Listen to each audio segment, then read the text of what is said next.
अस्सलाम वालेकुम मेरे अजीज़ो क़ारिब, मेरे अजीज़ो मैं इफ्तिखार प्यारे पाकिस्तान के सिटी ऑफ लव लाहौर से।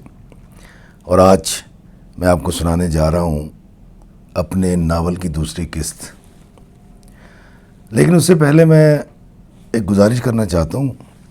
दोस्तों, जब आप फिल्म देखते हैं या ड्रामा देखते हैं तो फिल्म में हीरोइन कैसी होगी, हीरो कैसा होगा, उनके कपड़े कैसे होंगे, वो कहाँ रहते होंगे, ये सब कुछ डायरेक्टर और राइटर तय कर लेते हैं। उसमें आपके दिमाग को ज़्यादा सोचने का मौका मैसर नहीं आता। लेकिन दास्तान गोई एक ऐसी सिन्फ है कि जब कहानी सुनाई जाती है तो सुनने वाले की साक्षी और होगी और हीरो और होगा, हीरोइन और होगी और गाँव अपना अपना अलग होगा। तो ये एक बड़ी आला दर्जे की प्रैक्टिस है कि हमारे तख़य्युल को दुआम बख्शने के लिए और खुला सोचने के लिए इस तरह की एक्टिविटी बहुत ज़रूरी होती है। साक्षी का दूसरा एपिसोड। गांव के मालिक गौस मोहम्मद ख़ान का 27 साला बेटा सोराब ख़ान फ़रंगी की फ़ौज में नया नया कप्तान हुआ था। सोराब ख़ान सिर्फ मैट्रिक तक जलंधर के हाई स्कूल में पढ़ा था। उसके बाद दिल्ली से बीए पास किया। फिर सोराब को अपने दादा सूबेदार मोहम्मद अहमद की वजह से फ़ौज में भर्ती कर लिया गया और सिर्फ 6 साल में सोराब तरक्की करके कप्तान बन गया। गौस मोहम्मद ख़ान के डेरे पर हर शाम गांव के सब लोग आ बैठते और रेडियो पर बीबीसी की खबरें सुना करते। गौस मोहम्मद ख़ान खुद पढ़ा लिखा इंसान था, इसलिए डेरे पर हिंदी, उर्दू और अंग्रेज़ी अखबारात सबको पढ़ के सुनाया करता। हिंदू, सिख, मुँह बसूरते और मंगी शूदर तांगे वाला मोहम्मद अली जिन्ना की बातें डेरे से सुनकर गांव के चौराहे पर करता और मार खाया करता। हरी सिंह मंगी को हर दूसरे रोज़ पीट डालता। मंगी शूदर को जिन्ना एक सच्चा और अच्छा लीडर लगता था।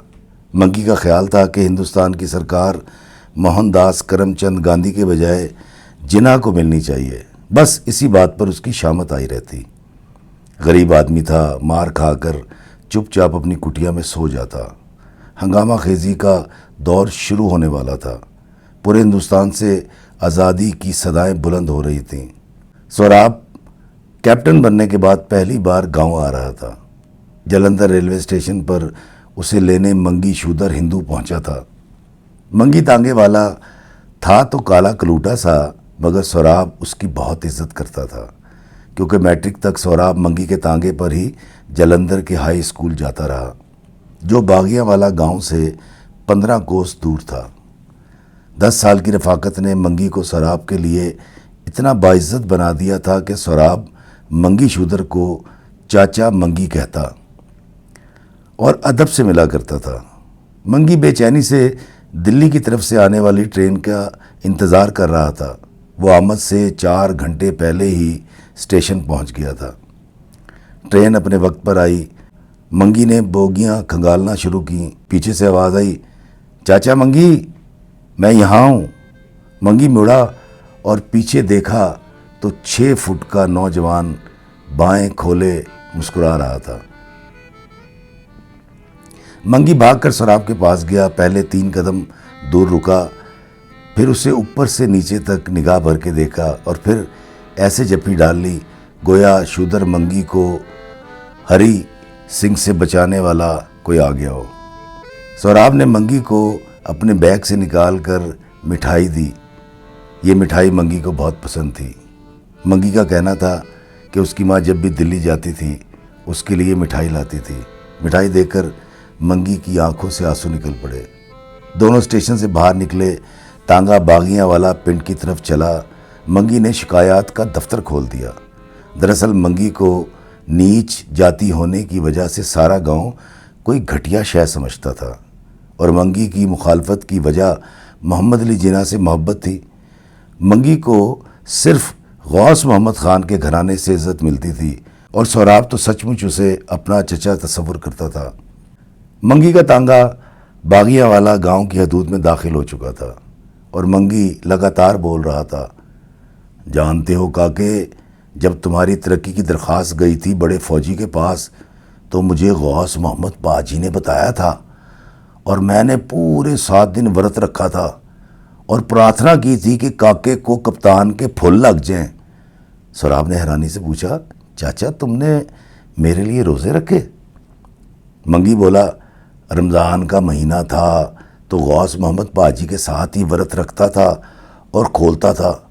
सोचा थोड़ा पुण्य ही कमा लूँ और तुम्हारा भगवान मेरी ख्वाहिश पूरी कर दे। सिर्फ 7 रोज़े ही क्यों? सराब ने पूछा। फिर 7 दिन बाद मेरी टैं बोल गई थी। ये कहकर मंगी और सराब ने कहका लगाना शुरू किया। सराब की आंखें मंगी की कुर्बानी से नम हो गई थीं। अभी दोनों हंस ही रहे थे कि यकदम पहले शोर सुनाई दिया और फिर कमात के खेतों से नंगे पैर भागती चीखती चिल्लाती एक लड़की तांगे के सामने आ खड़ी हुई और बचाओ बचाओ की सदाएं लगाने लगी।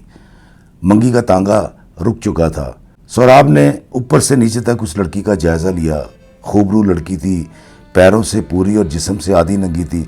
सौराब ने पूछा, चाचा ये कौन है? ये साक्षी है, जौहरी बंसी लाल की अकलौती बेटी। सराब ने साक्षी को पहले कभी ना देखा था। सराब दादरसी के लिए तांगे से उतरकर साक्षी के करीब हुआ ताकि जान सके कि मामला क्या है। रोती चिल्लाती डरी हुई साक्षी झट से सराब के सीने से ऐसे लिपट गई जैसे कह रही हो मुझे बचा लो। सराब बड़ी तेजी से मामला समझ गया। अभी रोती हुई साक्षी को दिलासा ही दे रहा था कि दूर से 4 घोड़े सरपट दौड़ते हुए करीब आए। एक पर दरोगा सरदूर सिंह का बेटा हरी सिंह बैठा था और बाकी 3 पर उसके हवारी सवार थे। हरी सिंह ने तहमकाना अंदाज में कहा, ओए फौजी, ये छोकरी मेरे हवाले कर दे वरना।